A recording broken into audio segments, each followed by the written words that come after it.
vestiu de sacos e cinzas, como era costume na época, para quem queria, né, pedir perdão a Deus, e orou pedindo a Deus que abençoasse e libertasse o povo, né, de Israel para eles voltarem para casa. Então, o que chama a atenção da gente nesse texto de Daniel é que se ele não fosse um leitor assíduo da palavra do Senhor, em obediência, né, ao decreto de Deus, e não orasse 3 vezes por dia, ele não teria descoberto lá a promessa, né, de 70 anos. Mas, que eu estava falando de obediência, mas vamos falar de um jovem mais tão obediente quanto Daniel, que foi Ezequias. Eu vou pedir aos irmãos que deixem a palavra de Deus aberta no capítulo 36 do livro do profeta Isaías. E no livro no segundo Crônicas, no 32. Porque esses textos, eles se casam, né? Um é complemento do outro.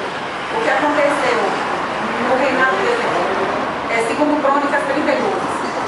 O que aconteceu no reinado de Ezequias, todo o tempo de vida de Ezequias aconteceu durante a vida do profeta Isaías, né? Sim. Então, Isaías relata no livro dele e o que aconteceu em Crônicas, que é o relato dos filhos e dos reis. Ezequias, ele assumiu o trono muito jovem, com 21 anos, 22 anos mais ou menos. Ele era filho da casa. A casa era, no mínimo, um filho de Satanás. A casa era tenebrosa, a casa era um terror.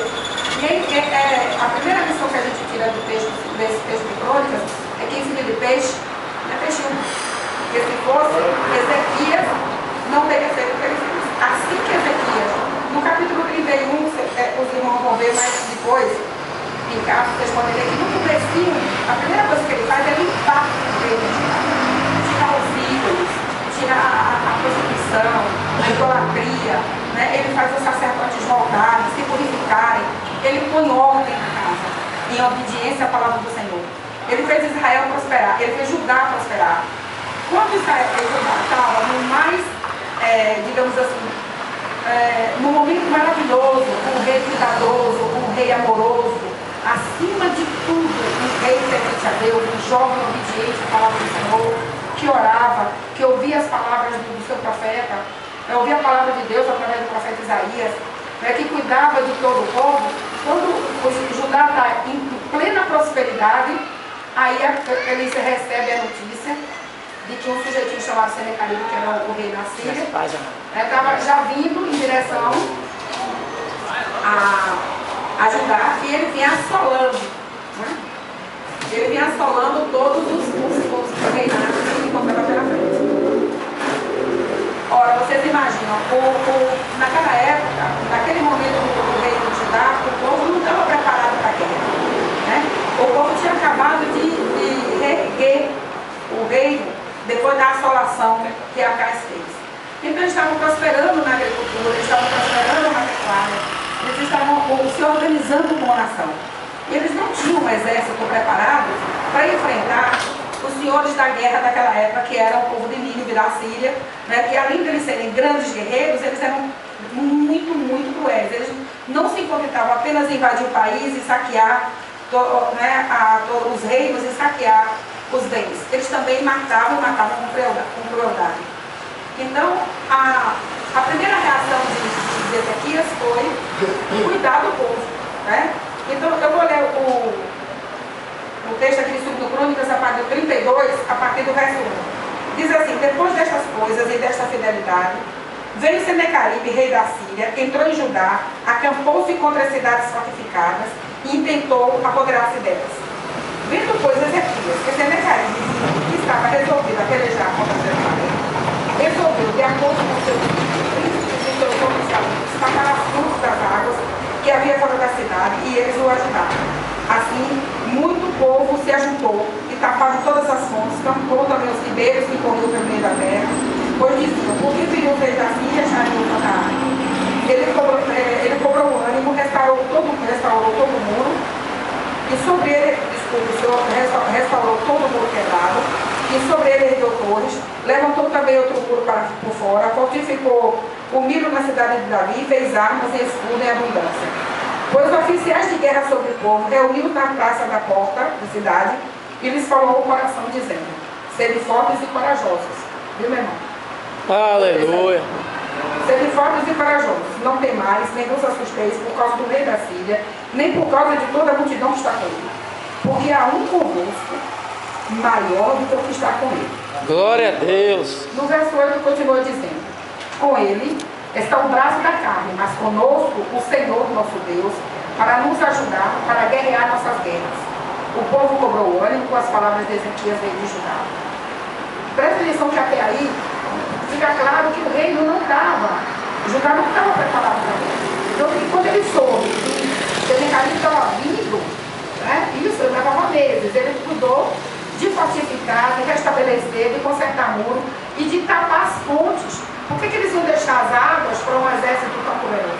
Eles iam abastecer esse exército, mesmo que eles conseguissem saquear Jerusalém, que eles não iam conseguir, né, como não conseguiram, eles também não, mesmo que fosse o caso, eles não conseguiriam a água. Depois disso, enquanto Senaqueribe, rei da Síria, com todo o seu exército, se tirava Laquis, enviou os seus servos Ezequias, rei de Judá, que estava em Jerusalém, dizendo, e aí é onde começa o triunfo, o abuso de Senaqueribe e o triunfo de Ezequias. Assim disse Senaqueribe, rei da Síria: em quem confiai vós? Por que vós deixardes de sitiar em Jerusalém? Acaso não vos incita Ezequias que morredes de fome e sede, dizendo, o Senhor nosso Deus nos livrará das mãos do rei da Síria? Não é Ezequias o mesmo que tirou seus altos e seus altares e falou a Judá e a Jerusalém, dizendo, diante de apenas um altar vos prostrarei e sobre ele queimarei incenso? Não sabeis vós que eu, os meus pais, fizemos a todos os povos das terras? Acaso puderam, de qualquer maneira, os deuses das nações, naquelas terras, livrar o seu país das minhas mãos? Qual é de todos os deuses daquelas nações que meus pais destruíram, que pôde livrar seu povo das minhas mãos, para que o vosso Deus vos possa livrar das minhas mãos? Agora, pois não vos enganes aqui, não vos incite assim, nem lhes deis crédito, porque nenhum Deus de nação alguma, nem de reino algum, pôde livrar o seu povo das minhas mãos, nem das mãos dos meus pais, quanto menos vós poderá livrar o vosso Deus das minhas mãos. Os servos falaram ainda mais contra o Senhor Deus e contra Ezequias, o seu servo. Senaqueribe também escreveu uma carta para blasfemar do Senhor, Deus de Israel, e para falar contra ele, dizendo, assim como os deuses das nações de outras terras nos livraram, o seu povo das minhas mãos, assim também o Deus de Ezequias não livrará o seu povo das minhas mãos. Clamaram os servos em voz alta em Judá e contra o povo de Jerusalém, que estavam sobre o muro, para atemorizar e perturbar, para tomarem a cidade. Falaram do Deus de Jerusalém como dos deuses dos povos da terra, obra das mãos dos homens. Ou seja, Senaqueribe tinha o hábito de aterrorizar. Então ele ficava gritando, bradando, o que vocês pensam, Ezequias? O Senhor não vai livrar. Nós estamos há séculos dentro dos meus pais. Essa é a nossa posição. Nós somos guerreiros. Nós já destruímos muitos reinos. Nenhum Deus livrou nenhum deles. E você acha que o Senhor vai livrar? Quem dizer para Deus que você quer? Contra o exército que dele? Para exército profissionais da época. A profissão deles era guerrear. O povo da Síria, assim como o povo do Líbano, eles não tinham nada, eles não tinham agricultura, eles não trabalhavam. A profissão deles era guerra. A profissão deles era lutar. A profissão deles era, todo o povo fazia parte do exército. E para onde eles iam, eles acampavam, eles carregavam a nação inteira. Vocês imaginam uma cidade que era murada, né, que era, na época, né, era o hábito de você erguer muralhas em volta das cidades. É claro que o povo que morava fora, os camponeses, que Isaías tratou de proteger, Ezequias tratou de proteger. Você imagina um exército imenso, com tambores, com bandeiras, com aquelas coisas que eles usavam antigamente, e vinha aquela multidão infinita que seus olhos não alcançavam o final. E eles vinham bradando, e eles faziam aquele terrorismo, acampavam próximo, e começavam a bradar em alto e bom tom, na língua daquele povo, para que eles entendessem que eles iam ser destruídos. E a ideia deles era fazer com que as pessoas não crescem em Ezequias, no seu rei, no seu líder, naquele que Deus ungiu para liderar o povo dele.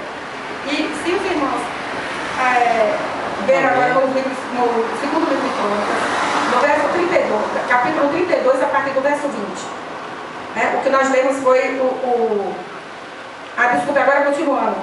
Desculpe, continuando o 20. Porém, Ezequias e Isaías, o profeta, filho de Amós, oraram Então o Senhor enviou um anjo que destruiu todos os homens valentes, os chefes e os príncipes no arraial do rei da Síria, e este, com o rosto coberto de vergonha, voltou para a sua terra. Tendo ele entrado na casa do seu Deus, né, e aí está bem claro em letra minúscula, né, que o Deus da Síria não era um Deus, os seus próprios filhos ali o mataram à espada. Assim livrou o Senhor a Ezequias e os moradores de Jerusalém das mãos de Senaqueribe, o rei da Síria, das mãos de todos os inimigos, e lhes deu paz por todos os lados.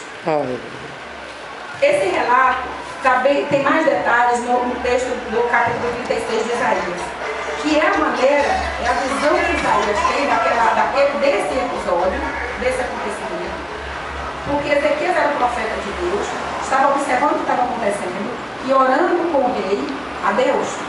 Né? Embora aqui no segundo livro de Crônicas seja um resumo, né? é bem mais resumido, Isaías enriquece com mais informação esse acontecimento, né? Naquela época do reino de Judá. Mas qual é a lição que a gente tira disso? O que é importante? Por que é importante a gente ler a palavra de Deus? Nós estávamos falando agora há pouco, eu falava da obediência. Ezequias foi uma pessoa obediente a Deus, um homem obediente, um servo obediente, um líder obediente, um rei obediente. Ele não se desviou, apesar de ele ter tido um péssimo exemplo para ele, de todas as formas possíveis e imagináveis. E a Bíblia descreve como alguém extremamente ruim, era mau e perverso, e fez o que era mal aos olhos de Deus. No entanto, como seu filho, jovenzinho, um rapaz de pouco mais de 21 anos, assumiu o trono, assumiu como um grande líder, como servo de Deus. E fez todas as coisas para agradar o Senhor. Tirou toda a abominação que assolava o reino de Judá. Limpou, mandou purificar todos os templos. Chamou os sacerdotes e deve ter dado um grande sermão àquele bando de homens que deviam estar ali orientando o povo e estavam se contaminando, inclusive com mulheres estrangeiras. Então, Ezequias chamou todo esse povo. Depois de tudo limpo, depois de tudo purificado, ainda chamou o povo, fez não sei quantos, eu não lembro agora o texto, mas parece que foram dias e dias de holocausto. Tamanha foi a quantidade de oferta que houve. Né? E o povo estava, todo mundo em oração, todo mundo voltando à prática do amor a Deus, de obediência aos preceitos de Deus, de obediência à palavra do Senhor. E o reino prosperou. Não é à toa que Senaqueribe mandou seu general, que se chama Rabsaque, que vocês vão encontrar essa informação, vocês vão encontrar no livro de Isaías. Que o nome do general de Senaqueribe era Rabsaque, e era tão perverso e tão ruim quanto ele, que também morreu. Deus deu ao rei de Judá a vitória sem eles levantarem uma espada. Olha até que Ezequias se preparou, né? Ele mandou consertar os muros, ele mandou os homens se preparar, ele mandou fabricar armas, as espadas, os escudos. Mas eles não precisaram levantar uma espada sequer. Aleluia. Após a ousadia de Senaqueribe de mandar uma carta a Ezequias, dizendo que nosso Deus não era nada, Isaías, junto com Ezequias, ora ao Senhor. Eu tenho certeza que Ezequias não pediu proteção por ele e pelo povo. Conhecendo o Ezequias que está descrito no texto, era um homem que deve ter se indignado com a ofensa ao Senhor. E chegar à carta e dizer assim: Senhor, não sei o que ele está dizendo. Ele está dizendo que o Senhor não é um Deus forte, o Senhor é um Deus vivo. Ele deve ter se indignado com a audácia, com a ousadia, né, com a cara de pau, como a gente diria hoje, de Senaqueribe enfrentar o Senhor. Ele não tem a menor ideia de com quem ele estava lidando. É verdade. Se ele tivesse a mínima ideia de quem era o Deus de Ezequias, ele tinha passado quilômetros a largo de Judá. Glória a Deus. No dia seguinte, todo o exército da Síria amanheceu morto. Não tinha um soldado sequer dele. Eu não faço ideia de como que Ezequias vai ter sentido. Nós temos grandes milagres que Deus faz na nossa vida. Glória a Deus. Mas ainda assim é muito pálido. São coisas muito pálidas diante dos grandes feitos que Deus já fez no meio do seu povo. E é pequeno, e é pálido, e é tímido os milagres, porque a nossa fé é pequena, é tímida e é falsa. É verdade, sim. Né? Nós cremos, nós só acreditamos em milagres retundantes, né, estrondosos. A gente não crê no milagre de todo dia. A gente não crê no milagre de acordar de manhã, da proteção de Deus o dia inteiro, dos livramentos que Ele dá que a gente nem fica sabendo, é verdade. do mal que a gente nem soube, é verdade. do teto sobre a nossa cabeça, do pão na nossa mesa, da saúde do nosso filho, né? do companheirismo do marido e da esposa, né? Do filho que se formou, do sacrifício todo até para chegar ali. E tudo que a gente tem, desde o nosso trabalho, nosso dinheiro, a nossa saúde, tudo é o Senhor que nos dá. Qualquer coisa que tenhamos não é mérito de você, todo reino de Judá pertencia ao Senhor, Deus dos céus, o grande eu sou, né? O Senhor Todo-Poderoso, o princípio e o alfa e o ômega. Ele sabe que todo o reino de Judá e todo o povo, tudo que ali tinha, pertencia a Deus. E ele pediu a Deus para cuidar. E Deus cuidou. E Deus cuidou de forma tão tremenda, porque Ezequias era uma pessoa de cuidados com Deus tremendos também. A gente vai um pouquinho assim para Deus e a gente faz muita coisa. A gente vai à igreja aos domingos, aos cultos, e a gente fez muito. Né? A gente levanta de manhã e tem 2, 3, 4 minutos de oração e acha que orou o dia inteiro. É verdade. E eu não estou falando de outras pessoas, não. Eu estou dizendo que nós, todos nós, não é? Somos todos nós. É verdade. Se nós fôssemos de fato viver, se de fato nós vivêssemos como o Senhor pede, como o Senhor Jesus Cristo pediu, eu não consigo nem imaginar quão tremendo seria os feitos do Senhor em nossas vidas. Nós limitamos. Porque o poder de Deus na nossa vida é que a nossa fé é limitada. Nós buscamos pouco ao Senhor e nós servimos pouco. Nós buscamos pouco, nós servimos pouco e nós pedimos muito. A gente só pede. Ezequias pediu que livrasse o povo. Mas antes de tudo, ele pediu que o Senhor mostrasse quem era o Deus de Israel. Obrigado. Que não era Deus de pedra, nem de barro, nem de madeira, nem feito por homem algum. Por isso que todos os povos foram assolados. Essa foi a resposta que Ezequias e seus irmãos leram todo esse texto inclusive Isaías. Os irmãos vão ver também a oração de Ezequias. Ele leva a carta e apresenta ao Senhor e diz: olha aqui, Senhor, olha o que ele está dizendo. É certo que ele assolou todas essas nações e todos esses deuses, porque Deus eles não eram. Eram imagens feitas de barro, de pedra, de bronze, feitas por mãos de homens. Mas o Senhor, Deus de Israel, é o Senhor Todo-Poderoso, o Senhor vivo, o Senhor da glória. A primeira indignação de Isaías, a primeira parte da oração de Isaías, não foi pedir para livrar o povo, para livrar a colheita, para livrar os bens. Não, a primeira parte da oração de Isaías é a indignação dele. Só depois ele pede: Senhor, para que o teu nome seja glorificado, salva o teu povo. Só bem no finalzinho da oração que ele diz: salva o teu povo, para que o nome do Senhor seja glorificado. Glória a Deus. Não o meu, nem o seu. Muito obrigado. Nem por causa da minha colheita, do sacrifício que a gente teve para plantar, que a gente teve para colher, né? Os povos que tivemos que cavar, de todo o trabalho que nós tivemos durante todos esses anos, eu ocupei o seu reino todinho.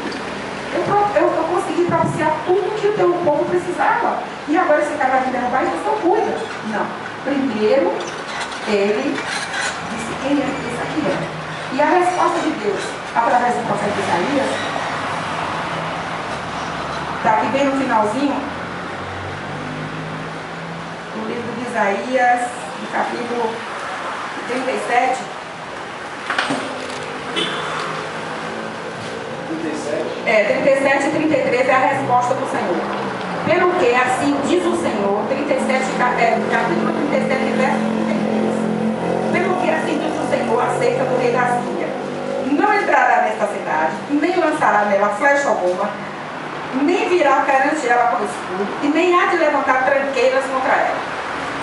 Porque eu defenderei esta cidade para livrar por amor de mim e por amor do meu servo Davi.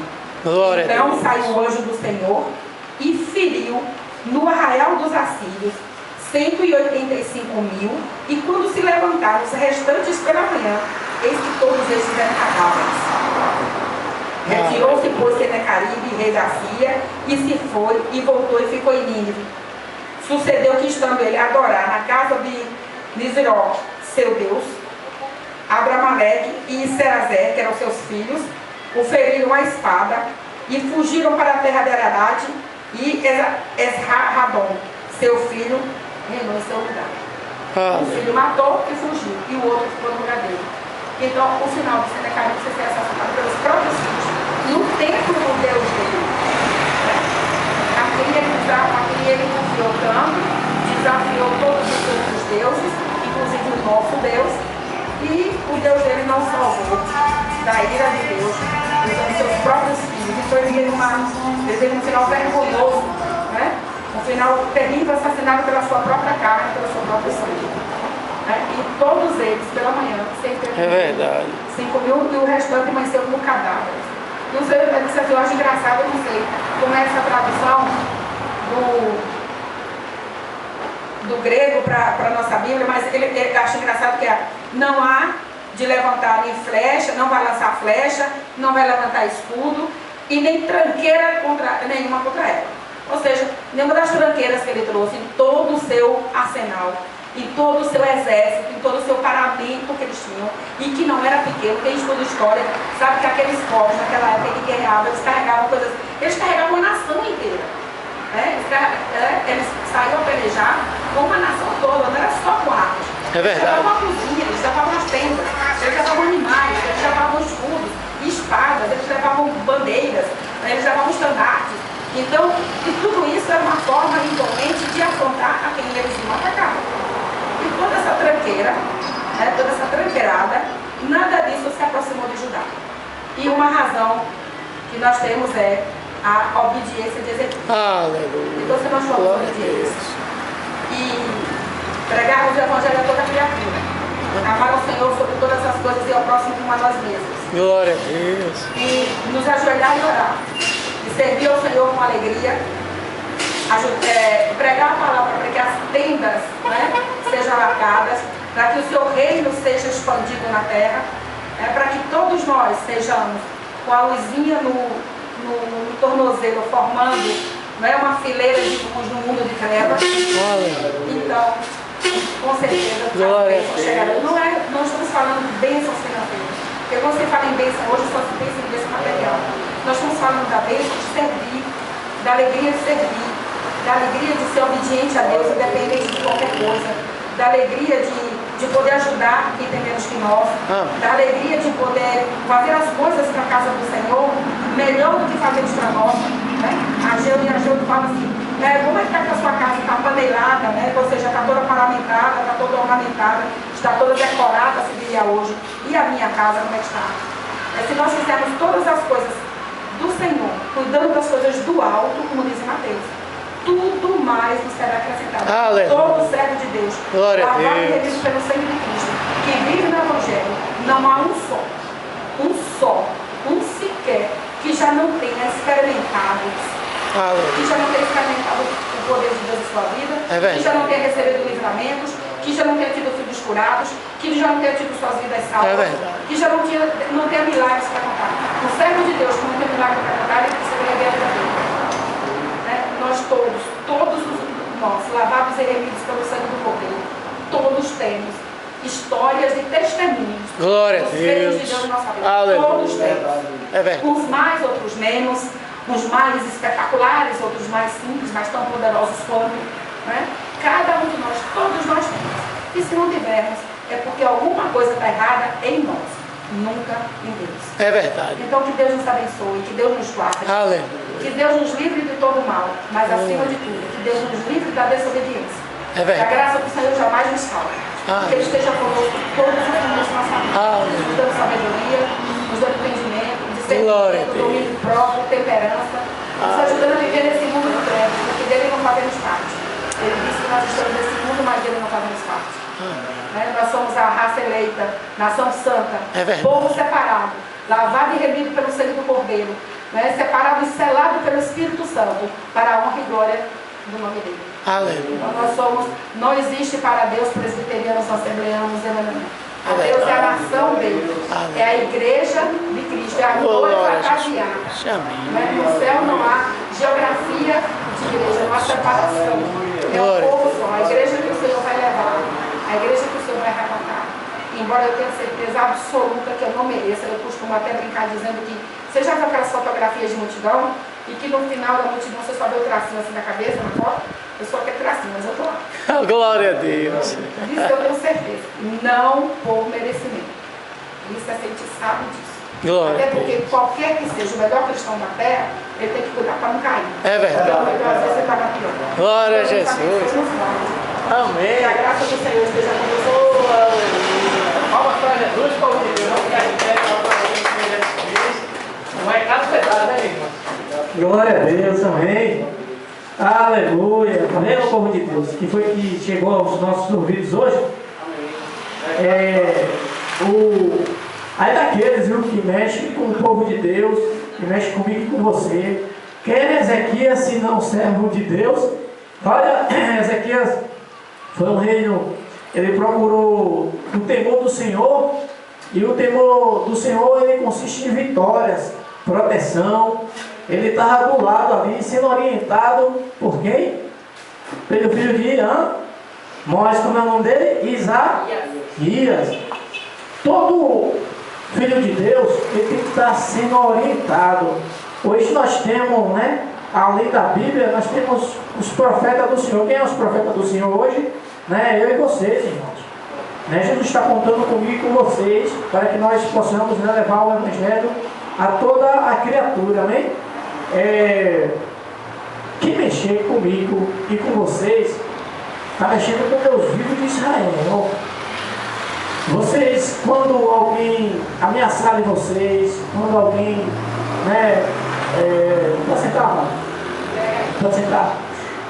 Quando alguém assim, né, tentar, né, tirar a sua paz, quando alguém tentar, né, intimidar vocês, tem nada não. Tem nada não. Vocês colocam o joelho no chão e oram a Deus. E clama, inclusive, pela vida daquela pessoa. Porque o nosso Deus, nós somos joias, né, preciosas nos olhos do nosso Senhor. Imagine ele descesse e fazer aqui de gente, né? Ele, olha a humilhação. Deus Santo, né, veio aqui puro, perfeito, se fez de gente, né, de carne, por amor a mim e a vocês. Olha como nós somos preciosos, né? Nós somos a criação do Senhor, e o Senhor amou essa criação que Ele fez, e foi eu e vocês, deu livre-arbítrio. Amados, até na hora que o profeta, né, Isaías chegou para Ezequias e disse assim: olha, tu vai morrer, cuida aí de arrumar a tua casa que tu vai morrer. Ele não se desesperou, né, assim, em relação a blasfemar, porque tem muita gente que diz assim: eu sou servo de Deus, eu não aceito essa situação, eu não aceito, olha só a situação, eu estou passando por uma aprovação, eu sou servo de Deus, o que é isso? Eu sirvo com Deus vivo e Ele me deixando. Olha, as provações que nós passamos como servo de Deus, elas são para a edificação. Tudo que nós passamos, né, às vezes a gente passa, imagine se a gente não tivesse provações, que a gente começasse bem e terminasse, a gente ia aprender o quê? Nada. E Deus, a manifestação do poder de Deus é justamente nessas horas que nós chega ao perigo, porque a nossa fé, ela precisa ter um exercício. Se nós não exercitarmos a fé com essas provações, como é que nós, né, engrandeceremos, né, com mais assim, com mais extensão, com mais profundidade o poder de Deus? É nessas horas que nós vemos o poder de Deus, ele, né, descendo sobre nós, sobre nossas vidas. É nessas horas da dificuldade. Aí ele, Ezequias, né, complementando aqui um pedacinho que a irmã falou, ele botou o joelho no chão e foi orar a Deus. 15 anos. Disse: olha, o profeta